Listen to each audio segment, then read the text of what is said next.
అందరికీ నమస్కారం. మొదటిసారి మా ఛానల్‌ని చూస్తున్న వారైతే సబ్స్క్రైబ్ చేసుకోండి. బగలాముఖి విశేషాలు. 10 విద్యలు కలిస్తే మహావిద్య అవుతుంది. దశమహా విద్యలన్నీ కలిపితే ఒక పరావిద్య అవుతుంది. ఈ మహావిద్యలను ఉపాసన చేస్తే పరావిద్య స్వరూపి అవుతాము. అపరావిద్యగా బగలాముఖి మంత్రోపాసన శుద్ధరీతిగా చేస్తే దానిలో ఉన్న 3 ప్రస్థానాలు వాచక, ఉపాంస, మనోజపములు, ప్రాణజపం వరకు ఉన్న విద్య పరావిద్య. దశవిధ ప్రాణాలను ఒక చోట మూటకట్టి వాటన్నిటినీ ఒకటిగా చేస్తే పుట్టే సుషుమ్నకు మహావిద్య, మహాప్రాణము, ముఖ్య ప్రాణము అని పేరు.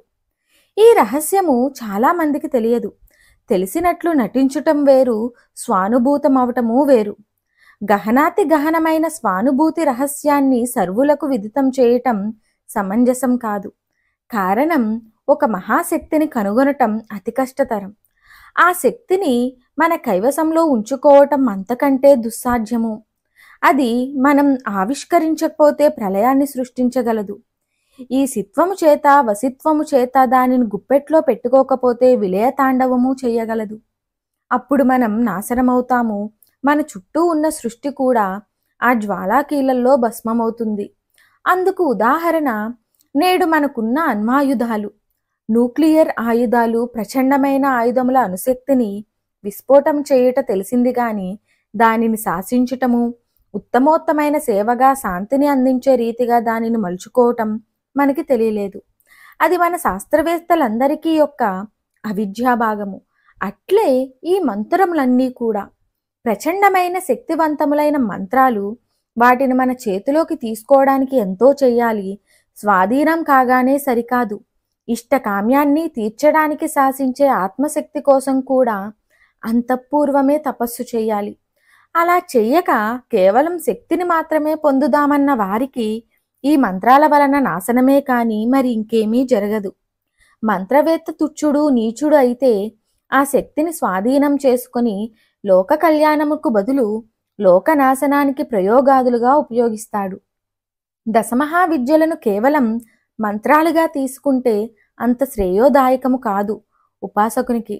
ఆత్మ పరమాత్మలను ఐక్యం చేసే మార్గాలలో ఈ మంత్ర ప్రథమ సోపానం వాచక జపము, ఉపాంశు జపము 2వ సోపానము, మనోజపము 3వ సోపానము, ప్రాణజపంలో యోగమునందు నాదముగా రగిలించుట 4వ సోపానము, ధ్యానమునందు దానిని శ్వేత చిదగ్నిగా మలచడం 5వ సోపానము, అందే ఆత్మలను లయం చేయటం 6వ సోపానం. ఈ రీతిగా ఈ 6 సోపాలున్నాయి శ్రీవిద్యలో. అందుకే శ్రీవిద్యకు షష్ఠ షోడ అని కూడా పేరు. షష్ఠ షోడ నుండే షోడశి వచ్చింది. షోడము అంటే 1/6 లేదా అనంతంలో సృష్టిగా మారిన 6వ వంతు భాగమని ఇంకొక రహస్యము. ఇప్పటి వరకు అనంతంలో 4వ వంతు మాత్రమే సృష్టిగా మారింది అంటున్నాం. నిజానికి శ్రీవిద్యలో ఇంకొక రహస్యం కూడా దాగి ఉంది. దృశ్యమానమైన జగత్తు 6వ వంతే. అంతరిక్షము, ఆకాశంలో చాలా భాగం మనకు కనబడదు. ఈ 6 సోపానాల వలన మిగిలిన సమస్తమైన అనంతములో మనం అనంతంగా చేరుకోవచ్చు అని చెప్పగలిగిన శ్రీ మాతృదత్తమైన పరాశక్తి విద్య శ్రీవిద్య. దానిలో ఒక భాగం ఈ బగలాముఖి. మంత్రముగా తీసుకుంటే 3 వాక్యాలలో బగలాముఖిని ముగించవచ్చు. మన పూర్వులు 3 వాక్యాలలో ముగించిన సన్నివేశాలు ఉంటాయి. బగలాలో ఈ మంత్ర సాఖ్యము ఎరుగకపోతే మంత్ర బహిరంగమే మనకు తెలుసుకోగలిగినది. దానిని చూచి పాముని చూచినట్లు భయపడతాము. కారణం ఏమిటంటే ఇది రిపుస్తంభనం చేసే మంత్రము, విశ్వస్తంభనము చేసే మంత్రము అని చెప్పారు. బగలాముఖి అని అన్నిటికీ మంత్రసాఖ్యం చేస్తే మొత్తం సంఖ్య 27. 27 మాత్రమే నక్షత్రాలు ఉన్నాయని గుర్తు పెడుతున్నారు. అది తప్పు. 27 నక్షత్ర మండలములకు ఆవల ఉన్నది పాలవెల్లి. 33 అంతస్తులకు పైన 27 కలిపితే 60 అవుతుంది. దానిపైన పర, అవ్యక్త, మహదంకారములు అనే 4 ఆకాశాలుంటాయి. ఈ క్రింద చూసింది భూతాకాశ, తన్మాత్ర ఆకాశాలు మాత్రమే అని గమనించాలి. ఆ పైన నక్షత్ర మండలాలు లేని ఆకాశాలు అహంకార ఆకాశం, మహదాకాశం, అవ్యక్త ఆకాశం, పరాకాశం. ఇవి 4. 60కి 4 కలిపితే 64. చతుషష్ఠి కోటి అంటే ఇది.